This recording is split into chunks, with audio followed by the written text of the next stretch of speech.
Bonsoir, il est 22 heures. Bienvenue dans cette nouvelle édition. Voici les principaux titres.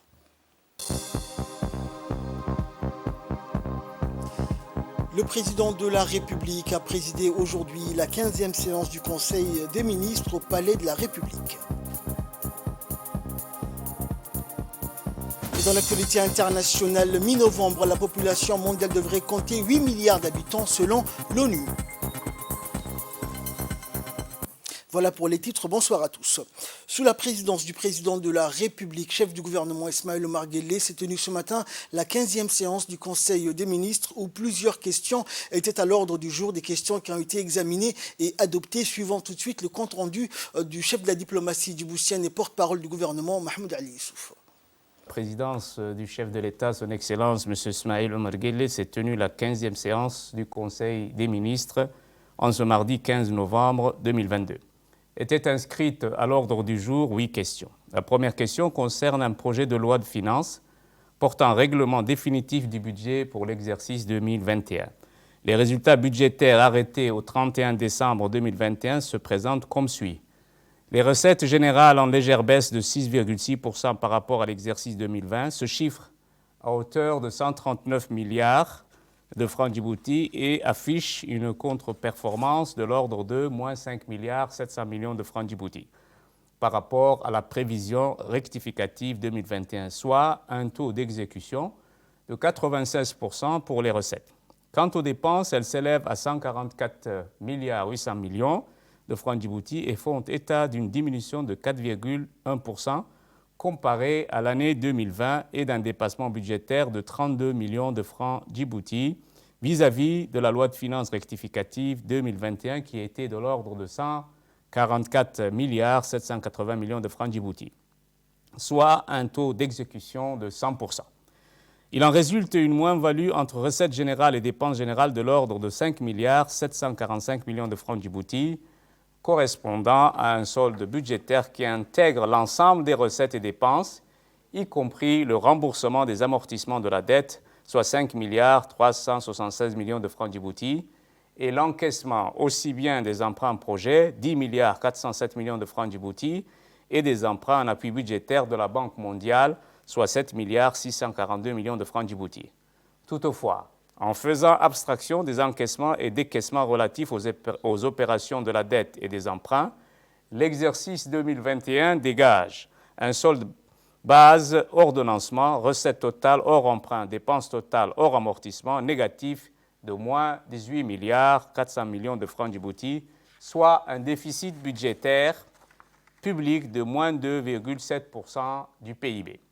Cette réalité de l'exécution budgétaire 2021 met en relief une baisse du financement extérieur et aussi bien en recettes, dons et emprunts de moins de 7 milliards 699 millions de francs Djibouti qu'en dépenses, c'est-à-dire investissements extérieurs, de l'ordre de moins 1 milliard 611 millions de francs Djibouti par rapport à l'exercice 2020.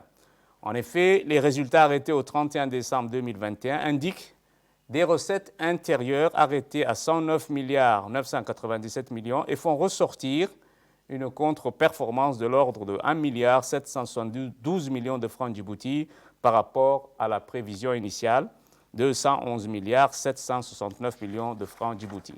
Cette contre-performance des recettes intérieures est due essentiellement à l'écart négatif, donc un manque à gagner de l'ordre de 2 milliards 293 millions de francs Djibouti au niveau des recettes fiscales légèrement compensées par les recettes non fiscales qui dépassent les 552 millions de francs Djibouti. La deuxième question concerne un projet d'arrêté portant distraction d'une parcelle de terrain du TF 473. Cette parcelle de terrain sise à Djibouti, boulevard Bonnour, est d'une superficie de 150 mètres carrés du TF 473 souscrit au titre foncier au nom de l'État djiboutien. La parcelle de terrain ainsi distraite est attribuée au profit de Djibouti Télécom à titre onéreux. La troisième question est relative à un projet d'arrêté portant cession des logements administratifs. Le présent projet d'arrêté porte donc sur la cession à titre gratuit des logements administratifs sis dans la ville de Tajoura au profit des occupants, pour la plupart décédés ou à la retraite et de leur famille. Il s'agit donc de 13 personnes ou familles nombreuses. La quatrième question concerne un projet de décret portant convocation du corps électoral et fixant la date des élections législatives. Ce projet de décret a pour objet la convocation du corps électoral du prochain scrutin législatif qui se déroulera le vendredi 24 février 2023 sur l'ensemble du territoire national. Les électeurs inscrits préalablement sur les listes électorales telles qu'elles ont été arrêtées le 30 septembre 2022 sont appelés donc à participer à l'élection des membres de l'Assemblée nationale. Poursuivant, le Conseil s'est également penché sur les autres questions qui étaient à l'ordre du jour de cette séance. La cinquième question est relative à un projet de loi portant approbation des comptes financiers de la Société internationale des hydrocarbures de Djibouti pour l'exercice 2021. L'année 2021 a été une année de reprise pour la SIHD, enregistrant ainsi une hausse des ventes des produits pétroliers par rapport à l'année 2020. Le total des produits vendus a atteint 241 214 tonnes métriques en 2021, contre une prévision de 280 000 tonnes métriques, soit un gap en quantité de l'ordre de 38 786 tonnes métriques. L'augmentation du coût moyen par baril a affecté les frais financiers relatifs au financement des attributions, enregistrant ainsi un écart positif de 27,18% par rapport aux prévisions. Grâce à une bonne gestion de la société, tous les facteurs positifs comme négatifs ont permis, courant l'exercice 2021, de dégager un résultat net s'élevant à 707 376 642 francs Djibouti contre 674 087 620 francs Djibouti en prévision, soit une plus-value de 33 289 000 francs Djibouti, 4,9%. Ce résultat représente une hausse de plus de 25% par rapport à l'exercice 2020. La sixième question concerne un projet d'arrêté approuvant et rendant exécutoire le budget prévisionnel pour l'exercice 2023 de la Société internationale des hydrocarbures de Djibouti, donc plus connue sous l'acronyme SIHD. Le chiffre d'affaires prévisionnel pour l'exercice 2023 est arrêté à la somme de 31 860 651 904 francs Djibouti contre 39 873 625 765 francs Djibouti en 2022. En effet, les recettes prévisionnelles proviennent de la vente des produits pétroliers et quant aux achats prévisionnels qui seront constitués uniquement les coûts de revient se chiffrent à hauteur de 58 144 604 756 francs Djibouti. Pour le budget 2023 de la SIHD, c'est-à-dire pour les charges qui absorbent à elles seules plus de 93% du chiffre d'affaires de la société. Un programme d'investissement nécessaire à l'accomplissement des missions de la société accompagne le présent budget à hauteur de 1 548 507 000 francs Djibouti contre 1 443 770 000 francs Djibouti en 2022. La septième question concerne un projet d'arrêté portant nomination du directeur de l'Observatoire régional de recherche de l'environnement et du climat du CERD. Et le présent projet de décret donc porte sur la confirmation de du docteur Moussa Mahdi Ahmed, qui est titulaire d'un doctorat en chimie environnementale de l'Université d'Aix-Marseille, ingénieur de recherche au CNRSS, au CRD aussi. Le docteur Moussa n'a ménagé aucun effort pour mettre ses connaissances ces dernières années à la disposition de la recherche djiboutienne et à la redynamisation du CERD. Donc le docteur Moussa répond pleinement au profil nécessaire pour occuper ce poste. La huitième question concerne donc un projet de décret portant nomination de M. Ali Ahmed Aboubakar, administrateur civil de deuxième classe premier échelon du corps de l'administration générale, qui lui est nommé secrétaire général au secrétariat d'État chargé des investissements et du développement. La dixième question concerne donc un projet de décret portant confirmation de M. Aden Abdi Jama, qui était donc directeur général par intérim de la RTD. Ce projet de décret le confirme dans son poste de directeur général de la radio-télévision de Djibouti. Dans l'actualité également, le président de la République, Ismaïl Omar Guelleh, a reçu cet après-midi au Palais de la République une forte délégation soudanaise conduite par le membre du Conseil de souveraineté de transition générale, Ibrahim Jaber Ibrahim. L'audience a servi donc de cadre à l'élaboration d'un inventaire général des domaines autour desquels les deux pays souhaitent accroître leur coopération et redynamiser les relations d'échange et de coopération entre les deux nations aux liens anciens tissés par le fil de l'histoire, de la culture et de l'appartenance commune à la même région. Le membre du Conseil de souveraineté de transition était à la tête d'une forte délégation des membres du Conseil soudanais. Le ministre des Affaires étrangères et de la coopération internationale, Mahmoud Ali Youssouf, et le directeur des relations multilatérales, Guelleh Idriss Omar, ont pris part à cette audience.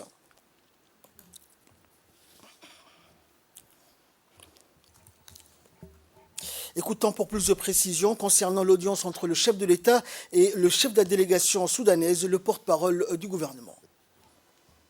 كثيرا بوجودنا في جيبوتي وهذه فرصة طيبة جدا. أنا جئت كممثل رئيس مجلس السيادة. La République du Soudan et la République de Djibouti entretiennent d'excellentes relations.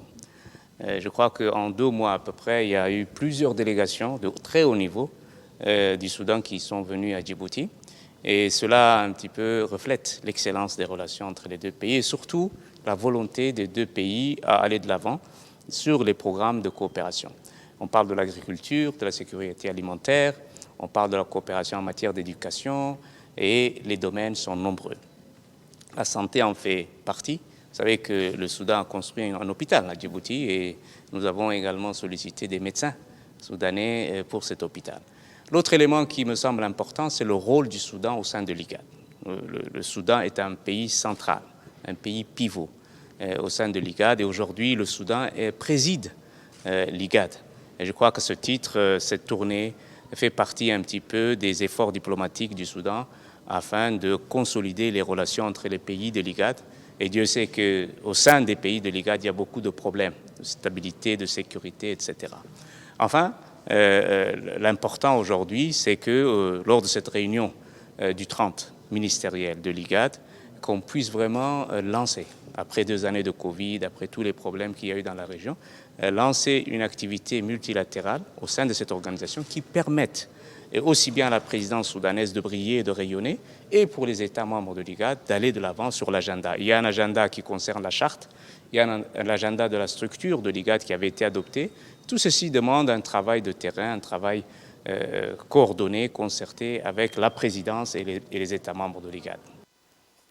Dans le cadre de la Journée internationale de l'enfant et sous l'égide du ministère de la Femme et de la Famille, une conférence de présentation s'est tenue dans la salle de conférence de l'UNFD. Les 4 membres donc, des enfants au Parlement qui ont participé à la 4e réunion de la 2e session du Parlement des enfants arabes qui s'est tenue à Sharjah aux Émirats arabes unis du 22 au 30 juillet ont fait donc une présentation de la mission pour le reste des jeunes parlementaires dans la salle de conférence de l'UNFD.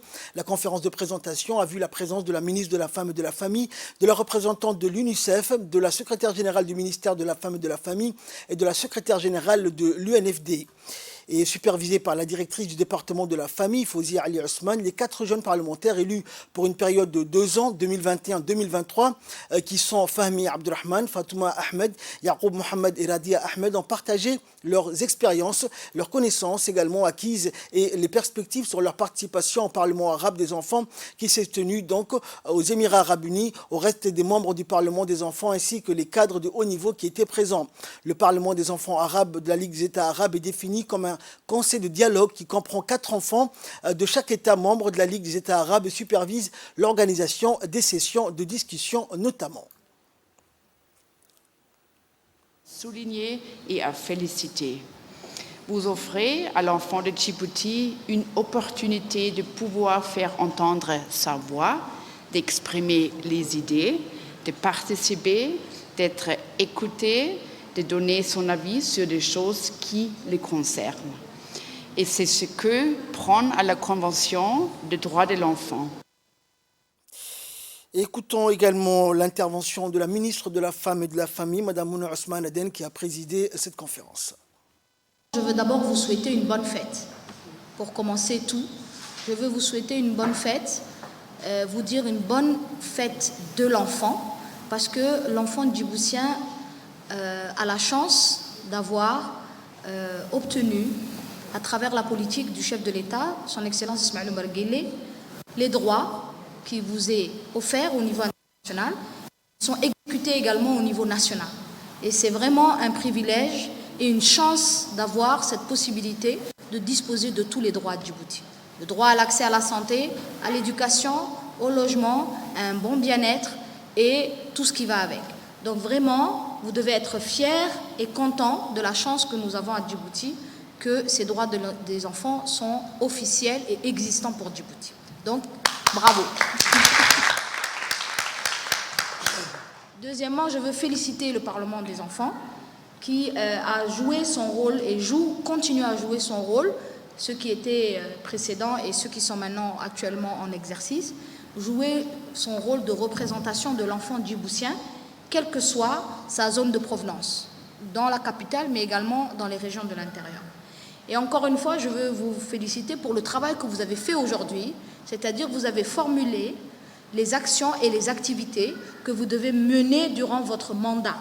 C'est-à-dire que, Inch'Allah, l'année prochaine, si on est encore tous là, il faudrait qu'on évalue le travail qu'on a fait et qu'on mesure si les actions qu'on a prises aujourd'hui comme axe de travail, on puisse les réaliser avec le ministère de la Femme, mais également avec l'ensemble des ministères concernés par la question. C'est un travail formidable et je veux vraiment que vous continuiez dans cette lancée. Protéger les droits de l'enfant est une priorité nationale, mais aussi une responsabilité qui nous incombe à nous, adultes, pour que vous puissiez trouver un environnement et une plateforme favorable pour votre développement. Et votre développement, c'est le développement national. Dans l'actualité également, le ministre de l'Agriculture, Mohamed Ahmed Awalé, a parrainé aujourd'hui la signature d'un mémorandum d'entente tripartite qui a été paraphé par le président directeur général de Djibah Seafood, Eleye Issa, et Michael Michno, du président du groupe d'investisseurs américains Djibah Seafood, Walid Muzaffar, et l'Arabie Saoudite, qui est le client majeur donc, de la société Djibah Seafood, et de Naïf Al-Ajlan, propriétaire du bateau dénommé Dox, qui est un des fournisseurs et clients de la société Djibah Seafood. Ce mémorandum d'entente prévoit l'exportation des fruits de mer que l'usine djiboutienne spécialisée dans l'exploitation, le traitement et le conditionnement des produits de la mer vers le marché américain et saoudien. La cérémonie de signature a eu lieu au ministère de l'Agriculture en présence du ministre et donc de plusieurs autres responsables du ministère. Investissement américain. Écoutons également l'intervention du ministre de l'Agriculture, Mohamed Ahmed Awalé. D'assister à une cérémonie de signature tripartite entre une compagnie américaine, une société saoudienne et une société djiboutienne dénommée Djibah. L'objectif est de transformer, de conditionner et de transformer le poisson et les fruits de mer à destination de l'étranger, notamment au niveau des États-Unis, en Californie, en Floride, mais aussi au niveau de Jeddah, sur le marché de Jeddah, pour exporter des produits de qualité. Ceci va nous permettre de réduire notre déficit de la balance des paiements, puisqu'il s'agit d'exporter des fruits de mer conditionnés et transformés, faits à Djibouti, à destination de l'étranger. Je crois que c'est un grand pas en avant pour une compagnie nationale privée qui a pu faire un partenariat privé avec une société américaine et une société saoudienne. Je crois que c'est déjà un premier pas et ça permettra à toutes les sociétés djiboutiennes privées de décoller dans l'avenir et permettre la réduction du déficit de la balance des paiements. La ministre des Affaires sociales et de Solidarité, Ouloufa Ismaël Abdo, a reçu une visite de l'ambassadeur du Canada à Djibouti avec résidence à Addis Abeba, Stéphane Jobin. Cette rencontre a été l'occasion pour chacun d'énoncer ses motivations et sa volonté de collaboration future. En effet, l'ambassadeur canadien a soulevé le cas du Fonds canadien d'initiative locale, qui est un programme conçu pour appuyer des projets à petite échelle et à fort impact dans les pays en développement comme Djibouti. Ce fonds s'harmonise avec les priorités de développement des pays partenaires au Canada.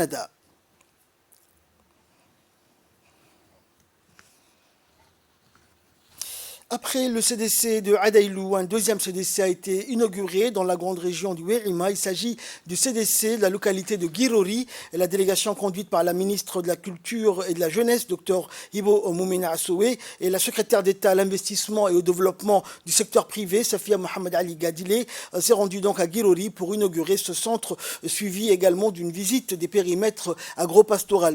Et obstinée par l'idée de doter le village d'un centre communautaire, la population de Guirori a décidé de transformer le local en un centre de développement communautaire, une initiative communautaire de référence qui mérite d'être accompagnée pour répondre aux vœux de la population. Initiative ambitieuse également qui a été appréciée par le ministère de la Jeunesse et de la Culture et qui a mis en place tous les équipements pour cette structure dédiée à la jeunesse et à la culture offert par la communauté de Guirori pour enfin rendre opérationnel ce centre communautaire dans cette région du Grand Wérima. Une visite par la suite a été organisée pour la délégation conduite par la ministre de la Jeunesse et de la Culture dans le nouveau CDC, une visite qui a été prolongée par la visite des périmètres agro-pastoraux très développés dans la région de Guirori et aux alentours.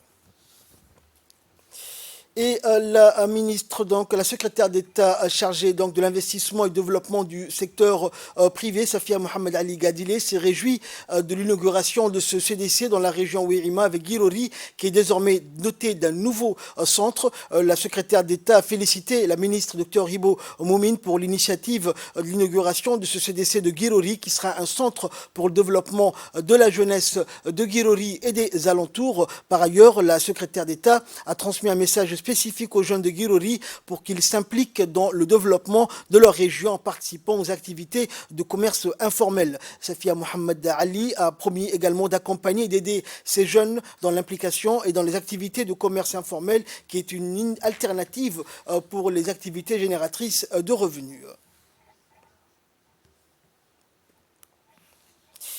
La grande salle de la Chambre de commerce de Djibouti a abrité une journée d'information et d'échange sur les opportunités des marchés en collaboration avec les forces françaises stationnées à Djibouti. Cette journée d'information visait à renforcer davantage l'action de l'armée française avec les entreprises de la place afin que ces dernières puissent exposer leurs activités et leur savoir-faire pour à terme répondre aux besoins des biens et des services qui est une des priorités des entreprises. La journée a été présidée par le président de la Chambre de commerce de Djibouti, Youssouf Moussa Dawale, et le général Boité, commandant des forces françaises stationnées à Djibouti.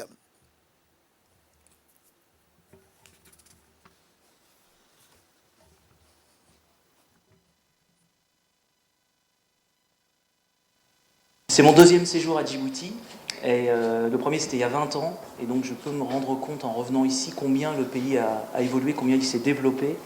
Le développement économique est assez impressionnant. Alors, la France à Djibouti, c'est une relation particulière, hein, vous le savez. Et je vais reprendre les mots récents du président de la République, Emmanuel Macron, français. C'était il y a le 9 novembre, donc c'est tout récent. Hein, il a annoncé ça il y a moins d'une semaine. Il dit « La France et Djibouti, nous avons une histoire et un avenir. » Et cet avenir, pour moi, mon travail ici, je le prépare avec l'arrivée de plein de nouveaux matériels qui vont arriver d'ici 2030, une modernisation de tous nos équipements. Et qui dit modernisation de nos équipements, dit modernisation des infrastructures, des services. Donc, nous avons beaucoup de choses à faire ensemble. Et de son côté, le président de la Chambre de commerce de Djibouti a rappelé l'importance de cette journée pour les entreprises djiboutiennes. On l'écoute. Mesdames et messieurs, l'organisation de cette journée d'information qui vise à rapprocher davantage l'armée française des entreprises de la place, afin que ces dernières puissent exposer leurs activités et leur savoir-faire pour à terme répondre aux besoins en biens et services de l'armée, est une de nos priorités. C'est dans cette optique que nous organisons annuellement des activités de ce type en vue de permettre aux entreprises de bénéficier des nouvelles opportunités d'accéder à de nouveaux marchés et ainsi contribuer au développement du pays. La présence en nombre à chaque édition des entreprises djiboutiennes témoigne de l'importance capitale que revêt le marché issu de la présence à Djibouti des forces françaises stationnées à Djibouti et les partenaires djiboutiens. Et c'est pour le développement de leurs activités le désir de travailler, l'esprit gagnant-gagnant que nous sommes habitués avec la FFDJ. Dans la journée d'hier, donc, le sous-préfet du 2e arrondissement a organisé une campagne de sensibilisation autour de la propreté et de la préservation de notre environnement. En effet, le sous-préfet a réuni autour de la table pour aborder donc la question de ce fléau qui sévit et dégrade les administrations publiques, le président de la commune de Razdika, les élus locaux, les chefs religieux et coutumiers, afin de trouver des solutions. Les dépôts illégaux de déchets ménagers ou industriels constituant un impact considérable sur la santé et nuisant dangereusement à notre écosystème. L'objectif étant de pouvoir trouver des solutions efficaces et efficientes.